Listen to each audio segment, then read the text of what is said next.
Most people are waiting for a moment, a clear signal, a sentence spoken by the right authority that finally confirms what they already feel deep inside. They are waiting for a beginning.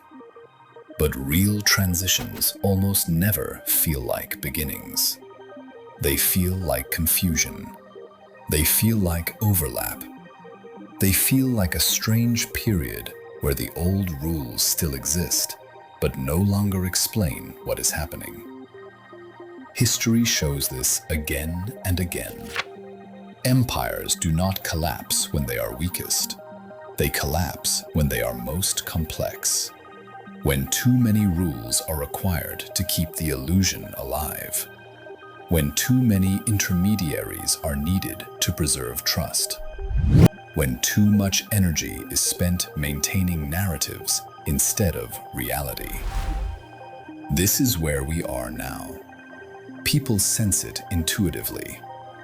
They may not understand finance. They may not follow technology. But they feel that the system no longer speaks truthfully about itself. Debt is no longer temporary, it is permanent. Growth is no longer organic, it is engineered. Stability is no longer real, it is performed. And when a system reaches that stage, it can only survive in two ways: through force or through transformation. Force always announces itself. Transformation does not. Transformation begins quietly, where almost no one is looking. In standards committees, in protocol upgrades, in settlement layers and compliance frameworks that sound boring enough to be ignored. But boring is a disguise, because infrastructure is destiny. Once infrastructure changes, behavior follows automatically. Not because people agree, but because alternatives disappear. This is why the most powerful changes never ask for permission. They simply make the old way impractical. What we are witnessing now is not a collapse event. It is a replacement process. The old system is not being destroyed. It is being outgrown. And that distinction matters, because destruction creates chaos. Replacement creates order. And order, whether people like it or not, always exposes truth. Spiritually, this moment is not about fear. It is about alignment. Systems that drift too far from balance eventually correct themselves. Not as punishment, but as necessity. Just as the body corrects illness, just as nature corrects imbalance. Financial systems are not exempt from this law. The quiet transition is not an attack on humanity. It is a mirror. And mirrors are uncomfortable only when we avoid looking. Public debate lives at the surface of reality. It always has. Elections, markets, crises, conflicts. These are the visible waves. But beneath the surface, something far more important determines the direction of the ocean itself. Infrastructure. Infrastructure decides what is possible before anyone argues about what is allowed. You can promise freedom in a system that cannot settle value fairly, and the promise means nothing. You can legislate justice in a system that hides accountability, and injustice will persist quietly. This is why infrastructure is never neutral, even when it pretends to be. How value moves defines who has power. How fast it settles defines who has patience. How it is verified defines who is trusted. For centuries, financial systems relied on trust at scale. Trust in institutions. Trust in intermediaries. Trust in delayed reconciliation. But trust has a limit. When systems become global, complex, and automated, trust alone collapses under its own weight. This is where verification becomes unavoidable. Verification is not control. It is clarity. And clarity is deeply spiritual, even if it uses technical language. Because clarity removes illusion. The push toward unified transaction languages, interoperable systems, and automated settlement is not random. It is corrective. A single global language for value forces consistency. Consistency forces reconciliation. Reconciliation forces responsibility. This is why transparency is resisted by systems built on asymmetry. Opacity allows imbalance to persist without confrontation. Transparency brings imbalance into the light, where it must be resolved. Spiritually, this mirrors an ancient pattern. Light does not punish darkness, it reveals it. And once revealed, darkness either transforms or dissolves. This is why the shift from trust to verification feels threatening to some and liberating to others. Those who benefited from opacity fear exposure. Those who carried the cost of imbalance welcome clarity. The system itself does not choose sides. It simply aligns incentives with reality. And reality, when finally reflected accurately, changes behavior without force. At some point, every transition reaches a technical limit, a moment where intention no longer matters and only structure does. You can talk about reform forever. You can argue ideology endlessly. But eventually, systems collide with reality. Old financial systems were never designed to operate in a world of instant settlement, global transparency, and real-time verification. They were built for delay, for opacity, for mediation. And that worked, as long as the world was slower, smaller, and easier to compartmentalize. But once value moves at the speed of information, delay becomes distortion, and distortion becomes instability.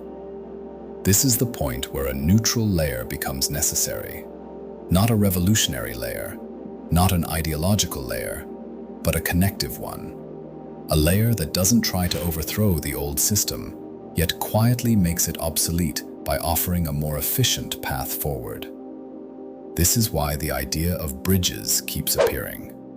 Bridges are not exits, they are transitions. They allow systems to move without admitting failure. They allow institutions to migrate without collapsing trust overnight.